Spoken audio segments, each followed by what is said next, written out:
मेरे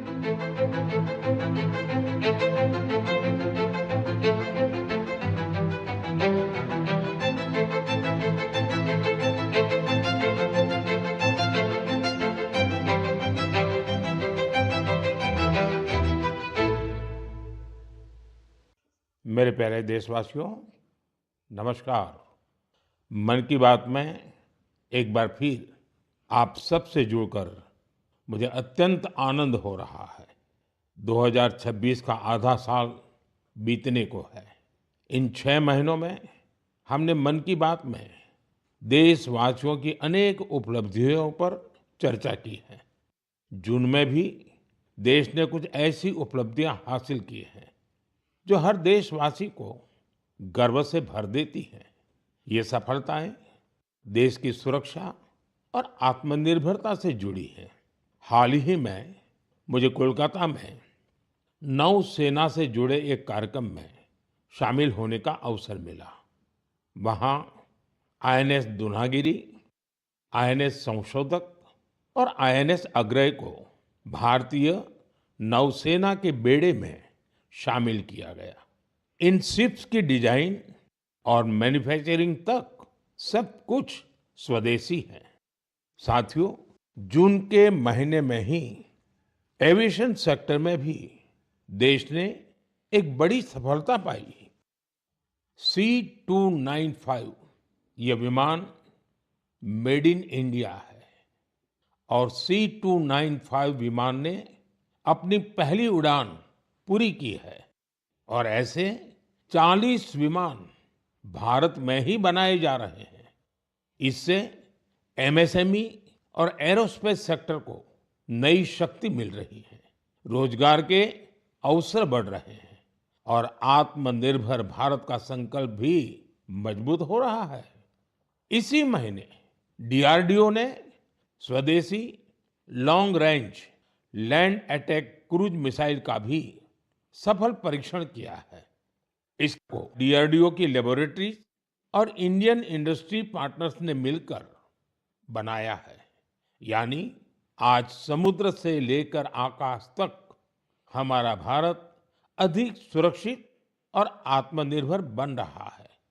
साथियों, जून में एक और आयोजन हुआ जिसमें पूरी दुनिया भारत के प्रयासों से जुड़ी और ये कार्यक्रम था अंतर्राष्ट्रीय योग दिवस।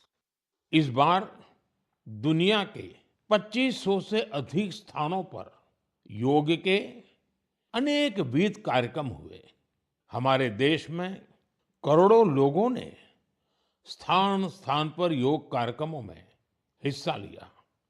इस महीने अहमदाबाद में आयोजित विश्व योगासन चैंपियनशिप की भी बड़ी चर्चा हुई। इसमें भारत ने कुल 114 पदक जीते। इनमें 102 गोल्ड मेडल भी शामिल है। भारत इस चैंपियनशिप की पदक तालिका में पहले स्थान पर रहा। मैं सभी विजेता खिलाड़ियों को बहुत-बहुत बधाई देता हूं। साथियों, किसी भी राष्ट्र की आत्मा उसके लोग होते हैं और जब उस देश के लोग कोई संकल्प लेते हैं तो कोई भी शक्ति उन्हें अपने लक्ष्य से डिगा नहीं पाती। राष्ट्र निर्माण में जन भागीदारी की ये ताकत भारत की बहुत बड़ी पूंजी है और इस जन भागीदारी का हम बार बार अनुभव कर रहे हैं। साथियों, पश्चिम एशिया में बनी युद्ध की स्थितियों को देखते हुए मैंने देशवासियों से कुछ आग्रह किए थे। मैंने कहा था कि जहां तक संभव हो कुछ समय के लिए गोल्ड सोना खरीदने से बचें। लोगों से कहा था कि विदेश में छुट्टियां मनाने से बचें। मैंने लोगों से कार पूलिंग को भी बढ़ावा देने की अपील की थी। मैंने किसानों से केमिकल मुक्त खेती के लिए, खेत बचाने के लिए और प्राकृतिक खाद का ज्यादा से ज्यादा इस्तेमाल का आग्रह किया था। साथियों, मैं देश के हर नागरिक का आभारी हूं कि मेरी अपील का उन्होंने न सिर्फ समर्थन किया बल्कि हर तरफ से उसमें अपना सहयोग कर रहे हैं। मुझे कई परिवारों ने संदेश भेजकर अपने अनुभव साझा किए हैं। कितने ही परिवारों ने तय किया है कि घर के विवाह में इस बार सोना नहीं खरीदेंगे। जरूरत पड़ी तो पुराने सोने को रिसाइकल करके नए गहने बना लेंगे। कितने ही लोगों ने सोशल मीडिया पर यह भी लिखा है कि कैसे उन्होंने इस बार विदेश यात्रा को टाल दिया है। साथियों, कार पुलिंग को लेकर भी लोगों ने अनेक अनुभव साझा किए हैं। जो लोग हर दिन एक ही दिशा में अपने अपने वाहनों से जाते थे, वे अब साथ जाने लगे हैं। लोग हर संभव बस और मेट्रो का उपयोग कर रहे हैं। इससे पेट्रोल और डीजल की बचत हो रही है। इसी तरह देश के अलग-अलग हिस्सों में प्राकृतिक खाद की खपत बढ़ने की भी खबरें आ रही हैं। साथियों, मुझे इस बात की खुशी है कि इस ग्लोबल क्राइसिस का हम भारतीय मिलकर मुकाबला कर रहे हैं। मुझे विश्वास है जन भागीदारी की यही शक्ति हमें मजबूती देगी, हमें सफल बनाएगी। मेरे प्यारे देशवासियों, हमारे देश में जन्मदिन, शादी ब्याह, पारिवारिक कार्यक्रम होने के साथ ही पूरे समाज का भी उत्सव होता है। हर परिवार चाहता है कि उसकी खुशियां दूसरे के साथ भी साझा हो। लोग मेहमानों को उपहार भी देते हैं। साथियों, महाराष्ट्र के नांदेड़ में एक परिवार ने अपनी खुशियां बांटने के लिए ऐसा काम किया है जो चर्चा का विषय बन गया है। यहाँ नांदेड़ के बहादुरपुरा गांव में पेटकर परिवार रहता है। इस परिवार ने सोचा कि अगर खुशी बांटनी ही है तो ऐसी चीज दी जाए जो मुश्किल समय में किसी परिवार का सहारा बने। अपने घर में विवाह के अवसर पर इस परिवार ने गांव के लगभग 3,500 लोगों के लिए दुर्घटना बीमा की व्यवस्था की। हर व्यक्ति को 1 लाख रुपए का बीमा कवर दिया गया। इस पहल के पीछे की भावना बहुत स्पर्श करने वाली है। परिवार ने देखा था कि दुर्घटना के बाद परिवारों को आर्थिक कठिनाइयों का सामना करना पड़ता है। ऐसे समय में एक छोटी सी सहायता भी बहुत बड़ा संबल बन जाती है। साथियों, सरकार देश के करोड़ों परिवारों तक सुरक्षा का कवच पहुंचा रही है। प्रधानमंत्री सुरक्षा बीमा योजना के तहत केवल 20 रुपए के सालाना प्रीमियम, यानी केवल 1 साल के 20 रुपये का प्रीमियम, उस पर 2 लाख रुपए तक का दुर्घटना बीमा मिलता है। अब तक इस योजना से 58 करोड़ से अधिक लोग जुड़ चुके हैं। इनमें करीब 28 करोड़ हमारी माताएं, बहनें, बेटियां हैं, महिलाएं हैं। इस योजना से पीड़ित परिवारों को अब तक जो हिसाब मिला है, 3,700 करोड़ रुपए से अधिक की सहायता मिल चुकी है। साथियों, उसी प्रकार से प्रधानमंत्री जीवन ज्योति बीमा योजना भी उतनी ही अहम है। ये योजना व्यक्ति की दुखद मृत्यु होने पर उसके परिवार को 2 लाख रुपए का बीमा कवर देती है। इसका वार्षिक प्रीमियम सिर्फ 436 रुपये है, मतलब एक दिन का मुश्किल से 1.5 रुपया। इस योजना से अब तक 27 करोड़ से अधिक लोग जुड़े हैं। इसके तहत देश के करीब 11 लाख परिवारों को करीब 22,000 करोड़ रुपए की सहायता मिल चुकी है। ये आंकड़े बहुत बड़े हैं। इन आंकड़ों के पीछे लाखों परिवारों की अपनी अपनी कहानी है।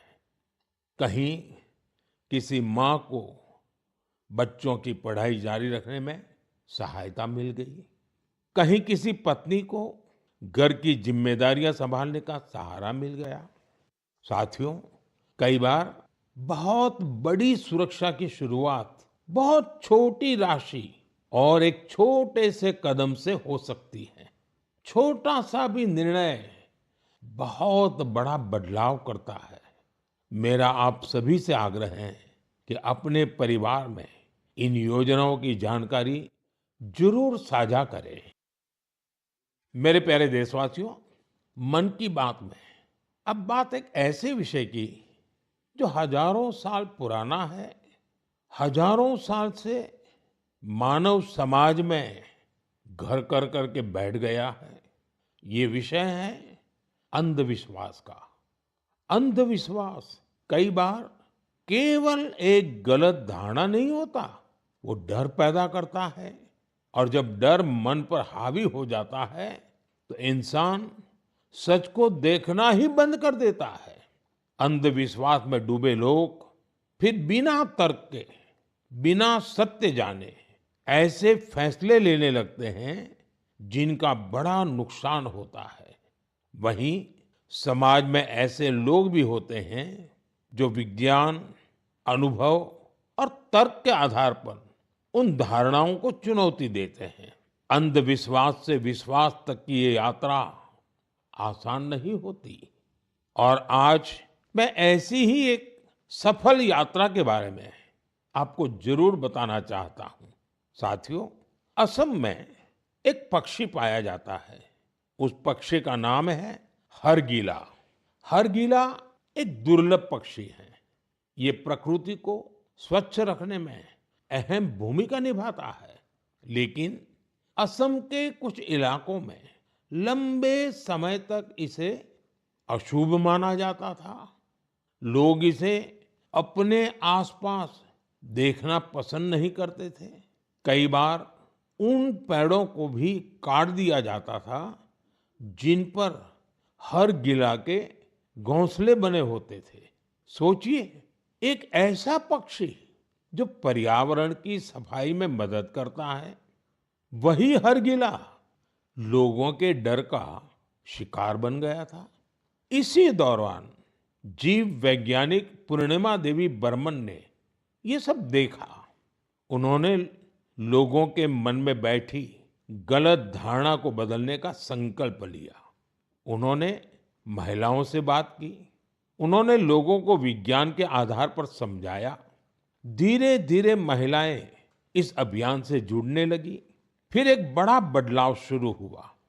जिस पक्षी को कभी अशुभ मानकर भगाया जाता था, वही गांवों की पहचान बनने लगा। हजारों ग्रामीण महिलाएं हरगिला को बचाने के लिए आगे आई। आज उन्हें हरगिला आर्मी के नाम से जाना जाता है।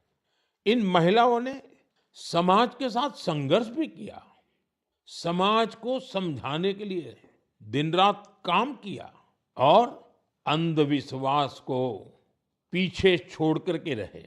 उन्होंने दिखाया है, जब सही जानकारी पहुंचाई जाती है तो वर्षों पुरानी सोच भी बदल सकती है।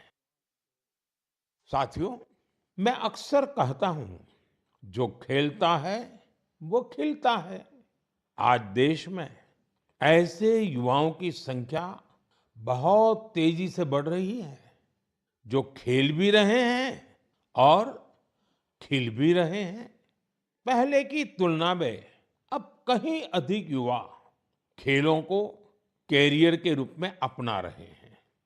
मुझे नागालैंड के दो ऐसे प्रयासों के बारे में जानकारी मिली है जो बहुत दिलचस्प है।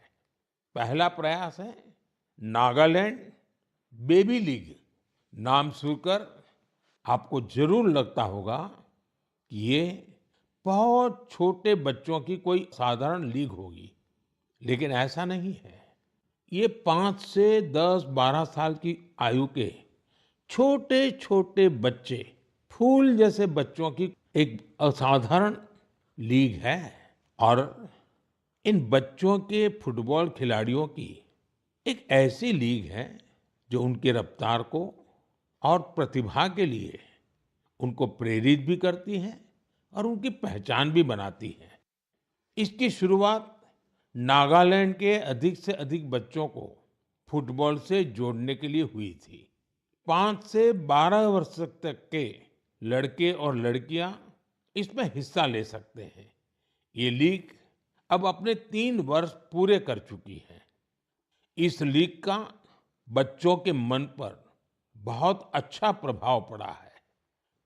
साथियों, नागालैंड में एक और अच्छा प्रयास हो रहा है।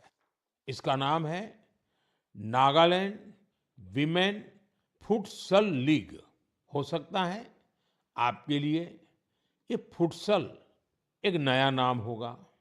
मैं आपको बताता हूँ, फुटसल को इंडोर फुटबॉल भी कहा जाता है। इसमें एक टीम में केवल 5 खिलाड़ी होते हैं। खेल का मैदान भी फुटबॉल के मैदान से बहुत छोटा होता है। इस कारण खिलाड़ियों को तेज फैसले लेने होते हैं। उन्हें अपनी टेक्निक और स्किल का बेहतर इस्तेमाल करना पड़ता है। नागालैंड की विमेन फुटसल लीग हमारी बेटियों को अपनी प्रतिभा दिखाने का अच्छा अवसर दे रही है। मैं ऐसी पहलों के लिए नागालैंड के लोगों की सराहना करता हूँ। ऐसे प्रयास देश के दूसरे हिस्सों को भी प्रेरणा देते हैं। साथियों, ये टेक्नोलॉजी का युग है। हर दिन नई रिसर्च हो रही है, नए नए एआई इनोवेशन सामने आ रहे हैं। इस दौर में एक सवाल बहुत महत्वपूर्ण है, लोगों की क्रिएटिविटी को कैसे बचाए रखा जाए। नई टेक्नोलॉजी के साथ आगे बढ़ते हुए हम अपनी जड़ों से कैसे जुड़े रहें, इन सवालों का समाधान खोजा है नालंदा विश्वविद्यालय ने। हजारों साल पुरानी हमारी नालंदा विश्वविद्यालय अब नए अवतार के रूप में भारत का भाग्य गढ़ रही है। 2 साल पहले मुझे नालंदा विश्वविद्यालय के नए परिसर के लोकार्पण का अवसर मिला था। नालंदा विश्वविद्यालय ने शास्त्रार्थ की हमारी प्राचीन परंपरा को फिर से जीवन किया है। शास्त्रार्थ केवल अपनी बात रखने का माध्यम नहीं है, ये वाद, संवाद और मंथन की एक अनुशासित प्रक्रिया है। इसमें तर्क के साथ, तथ्य के साथ अपनी बात कहना बहुत जरूरी होता है और उसमें आपकी महारत होनी चाहिए। दूसरों के विचारों को धैर्य से सुनने और समझने की सीख भी इस शास्त्रार्थ की प्रक्रिया से मिलती है। मुझे खुशी है कि नालंदा विश्वविद्यालय ने इसे अपने दीक्षांत समारोह का हिस्सा बनाया। इसमें भाग लेने वाले करीब आधे स्टूडेंट्स अन्य देशों से आए थे। एक प्राचीन परंपरा को आज के समय से जोड़ने का ये प्रयास बहुत सराहनीय है। मैं इसके लिए नालंदा विश्वविद्यालय को बहुत बहुत बधाई देता हूँ। मैं देश के दूसरे विश्वविद्यालयों से भी आग्रह करूंगा कि वे ऐसी पहल पर विचार करें। साथियों, जड़ों से जुड़े रहकर युवाओं को नई टेक्नोलॉजी के लिए तैयार करने का एक और अच्छा प्रयास हो रहा है। दिल्ली में स्थित central Sanskrit university artificial intelligence और डेटा साइंस में बीटेक प्रोग्राम शुरू करने जा रही है। ये आधुनिक टेक्नोलॉजी को भारत के पारंपरिक ज्ञान से जोड़ने की दिशा में एक महत्वपूर्ण कदम है। इससे भारतीय भाषाओं के लिए नए एआई टूल्स तैयार करने में मदद मिलेगी। हमारे प्राचीन ग्रंथों और पांडुलिपियों को डिजिटल रूप में संरक्षित करने के काम को भी नई गति मिलेगी। मैं सेंट्रल संस्कृत यूनिवर्सिटी को इस प्रयास के लिए बहुत बहुत शुभकामनाएं देता हूं। साथियों, आज भारतीय संस्कृति दुनिया के अलग अलग हिस्सों तक पहुंच रही है। हमारे गीत, संगीत और आध्यात्म को दुनिया भर के लोग जान रहे हैं और अपना रहे हैं। भारत से हजारों किलोमीटर दूर कैरिबियन सागर में डोमिनिकन रिपब्लिक नाम का एक देश है। वहाँ भारतीयों की संख्या करीब 100 है, शायद उससे भी कम होगी। इसके बावजूद भारतीय संस्कृति और अध्यात्म से जुड़ा एक बहुत अच्छा प्रयास वहाँ हो रहा है। वहाँ स्पेनिश बोलने वाले कुछ लोगों ने एक टीम बनाई है। इस टीम का नाम है ब्रह्म कमल डोमिनिकाना। टीम के सदस्य मिलकर वैदिक साहित्य का अध्ययन करते हैं। वे वैदिक मंत्रों का उच्चारण भी सीख रहे हैं। उन्हें इसकी कोई फॉर्मल ट्रेनिंग नहीं मिली है, लेकिन उन्होंने ऑडियो रिकॉर्डिंग सुनकर वैदिक मंत्रों का सही उच्चारण सीखा है। आज वे कई मंत्रों का बहुत अच्छे से जाप कर लेते हैं। इनमें पुरुष सूक्तम, श्री सूक्तम, श्री रुद्रम, दुर्गा सूक्तम और देवी महात्म्य शामिल है। भारत से इतनी दूर रहकर हमारी परंपराओं को सीखने का उनका ये प्रयास बहुत प्रेरक है। मैं ब्रह्म कमल डोमिनिकाना वहाँ के सभी सदस्यों को उनके प्रयासों के लिए शुभकामनाएं देता हूँ। मैं ऐसे सभी लोगों की हृदय से सराहना करता हूँ जो भारतीय संस्कृति को दुनिया भर में लोकप्रिय बनाने के लिए निरंतर प्रयास कर रहे हैं। मेरे प्यारे देशवासियों, मेघालय की पहचान बादलों से है, खूबसूरत नज़ारों से है। जो मेघालय जाता है उसे वहाँ के लोगों का अपनापन भी लंबे समय तक याद रहता है। लेकिन मेघालय की एक और विशेषता है जिसकी मैं आज मन की बात में आपसे चर्चा करना चाहता हूँ। ये है मेघालय के रूट ब्रिज। रास्ता वाला रूट नहीं, जड़ों वाला रूट। इन रूट ब्रिजों की कहानी बहुत रोचक है। ये ब्रिज कुछ दिनों या कुछ वर्षों में नहीं बनते। इन्हें तैयार होने में कई दशक लगते हैं। रबर के पेड़ों की जड़ों को धीरे धीरे दिशा दी जाती है। इन जड़ों को जल धाराओं के पार ले जाया जाता है। समय के साथ वही जड़ें एक मजबूत ब्रिज का रूप ले लेती हैं। इन ब्रिजों की एक और विशेषता है, ये जीवित ब्रिज है। समय बीतने के साथ ये और मजबूत हो जाते हैं। इनमें मेघालय के लोगों की सृजनशीलता दिखाई देती है। इनके पीछे वर्षों का धैर्य और प्रकृति के प्रति गहरा सम्मान है। ये ब्रिज बताते हैं कि मनुष्य प्रकृति के साथ मिलकर कितनी अद्भुत चीजें बना सकता है। ये हमारे देश की इस धरती की धरोहर है। अब भारत ने मेघालय के रूट ब्रिजों को UNESCO world heritage site network में शामिल कराने के लिए आवेदन किया है। साथियों, क्लाइमेट चेंज के कारण इन रूट ब्रिजों के सामने कई चुनौतियां भी आती हैं। ऐसे समय में मेघालय के लोगों ने इस प्राकृतिक धरोहर के संरक्षण की जिम्मेदारी भी बखूबी निभाई है। पहले ये पता लगाना भी आसान नहीं था कि ऐसे ब्रिजों की संख्या कितनी है। स्थानीय लोगों ने खुद इनकी गिनती शुरू की। इसके बाद समुदायों ने इन ब्रिजों की देखभाल की जिम्मेदारी भी संभाली। आज स्थानीय लोग 120 से अधिक रूट ब्रिजों की देखरेख कर रहे हैं। कुछ टीमें हर साल इन पुलों की स्थिति की जांच करती हैं।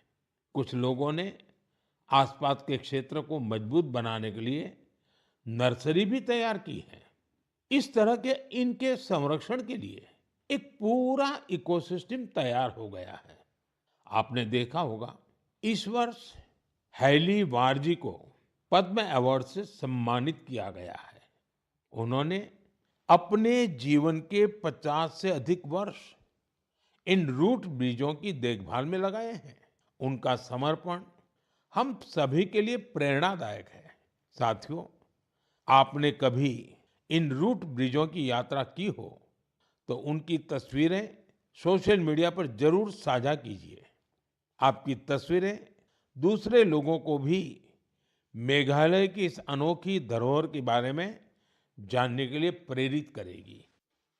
मेरे प्यारे देशवासियों, हम सभी चाहते हैं कि हमारा गांव साफ सुथरा हो, हमारा शहर सुंदर दिखे, लेकिन शायद ही कभी रुककर ये सोचा जाता है कि हमारे आसपास जो कचरा जमा होता है, कौन उसे साफ करता है?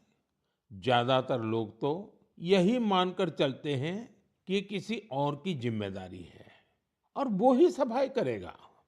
लेकिन हमारे बीच कुछ ऐसे भी लोग होते हैं जो अपनी सोच से हमें बहुत प्रेरित करते हैं। मुझे मध्य प्रदेश के राजगढ़ जिले के ब्यावरा की कुछ बहनों के बारे में जानने का अवसर मिला। उन्होंने अपने आसपास फैले प्लास्टिक कचरे को हटाने का संकल्प लिया। ये नहीं सोचा कि कोई आकर बदलाव लाएगा। उन्होंने खुद शहर भर से प्लास्टिक कचरा और खाली बोतलें इकट्ठा करना शुरू किया। धीरे धीरे ये प्रयास आगे बढ़ता गया और फिर उस प्लास्टिक को इको ब्रिक्स में बदला जाने लगा। आज इन्हीं इको ब्रिक्स का उपयोग सार्वजनिक स्थानों को सुंदर बनाने में किया जा रहा है। राजगढ़ में पिछले कुछ महीनों में सैकड़ों किलो प्लास्टिक को रिसाइकल करके उनका बेहतर उपयोग किया गया है। यानी जो प्लास्टिक पहले शहर में प्रदूषण फैलाता था, आज वही इन बहनों के प्रयास से शहर की सुंदरता बढ़ाने में योगदान दे रहा है। मैं ब्यावरा की सभी बहनों और इस अभियान से जुड़े साथियों को बधाई देता हूं। मेरे प्यारे देशवासियों, मुझे कई लोगों ने पत्र लिखकर एक खास विषय पर बात करने का सुझाव भेजा है। ये विषय गणेश उत्सव से जुड़ा है। वैसे तो गणेश उत्सव में अभी काफी समय बाकी है, लेकिन लोगों ने ये आग्रह किया है कि इस विषय पर अभी ही बात होनी चाहिए। दरअसल गणेश जी की मूर्तियां बनाने का काम बहुत पहले शुरू हो जाता है। मूर्ति बनाने वाले, मूर्तियों के व्यापार से जुड़े लोग अभी से सक्रिय हो जाते हैं। इसलिए मेरा आप सभी से एक आग्रह है, आप प्रयास करें कि आपके घर, सोसाइटी या आसपास की जगहों पर गणपति बप्पा की जो मूर्ति स्थापित हो, वो हमारे देश की मिट्टी से बनी हो, वो हमारे अपने कुम्हारों और स्थानीय कलाकारों के हाथों तैयार हुई हो। जो लोग गणेश जी की मूर्तियां बनाते हैं, उनसे भी मेरा आग्रह है कि वे मिट्टी की मूर्तियों को प्राथमिकता दें। और जो लोग मूर्तियां खरीदते हैं, वे भी यह जरूर देखें कि गणपति बप्पा की मूर्ति किससे बनी है और किस देश में तैयार हुई है। प्लास्टर ऑफ पेरिस से बनी मूर्तियां बिल्कुल न खरीदें। साथियों, मिट्टी की मूर्तियां पूजा के बाद सहज रूप से पानी में विलीन हो जाती हैं। इससे हमारी नदियां, तालाबों और पर्यावरण की रक्षा होती है। हमारी आस्था भी बनी रहती है और प्रकृति के प्रति हमारा दायित्व भी पूरा होता है। जब हम स्थानीय कारीगरों से मूर्ति खरीदते हैं, हम वोकल फॉर लोकल के संकल्प को मजबूत करते हैं। मुझे विश्वास है इस बार गणेश उत्सव में और ऐसे हर उत्सव में हम ऐसी सारी बातों पर जरूर गंभीरता से सोचेंगे और देश हित में कदम भी उठाएंगे। साथियों, हमारे देश की सबसे बड़ी शक्ति हमारे देश के लोग हैं। देश के अलग अलग हिस्सों में हो रहे छोटे बड़े प्रयास हमें बहुत कुछ सिखाते हैं। ये प्रयास बताते हैं कि जब मन में संकल्प हो और समाज का साथ मिले, तो कोई भी बड़ा बदलाव लाया जा सकता है। आप अपने आसपास हो रहे ऐसे प्रयासों के बारे में मुझे जरूर लिखते रहिए। अपने विचार और अपने सुझाव भेजते रहिए। हो सकता है आपके आसपास की कोई छोटी सी पहल पूरे देश के लिए प्रेरणा बन जाए। अगले महीने हम फिर मिलेंगे, देशवासियों के कुछ नए प्रयासों की चर्चा करेंगे। तब तक आप अपना और अपने परिवार का ध्यान रखिए। और हाँ, जल संचय तो करना ही करना है। बारिश के पानी की एक एक बूंद को हमें बचाना है। कैच द रेन, ये अभियान जरा भी ढीला नहीं होने देना है। तो मेरा खास आग्रह है, वर्षा का बूंद बूंद पानी हम मिलकर के बचाएं। बहुत बहुत धन्यवाद। नमस्कार।